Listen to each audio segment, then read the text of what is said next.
നമ്മളൊന്നുമില്ലാത്തവിടുന്ന് ഉണ്ടായി വന്നതാ, ഒന്നുമില്ലാത്ത സീറോന്ന് വന്നതാ. പടച്ചോനാണ് നമുക്ക് തന്നത്.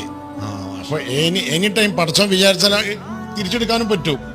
തവക്കൽത്തു അലല്ലാഹ്, അതിൽ വിശ്വാസമാണ് നമുക്ക്.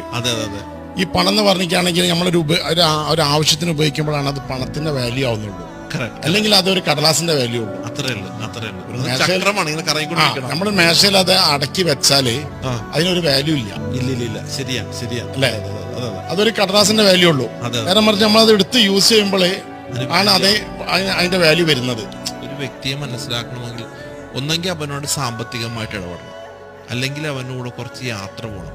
ഈ രണ്ട് കാര്യം നടക്കുമ്പോൾ ഇവൻ ആരാണ് എന്നുള്ള കാര്യം അറിയാൻ പറ്റും. അപ്പൊ ഈ സാമ്പത്തികമായിട്ടുള്ള ഇടപെടലുകളിൽ ട്രാൻസ്പെറൻസി ഉള്ളത് കൊണ്ടാണ് ബന്ധങ്ങൾ നിലനിന്ന് പോകുന്നത്, അല്ലെ? മുജീബ് കാർഡ് ഡീൽ ചെയ്യുമ്പോൾ സാമ്പത്തികമായിട്ടുള്ള കാര്യങ്ങളൊക്കെ എങ്ങനെയാണ്?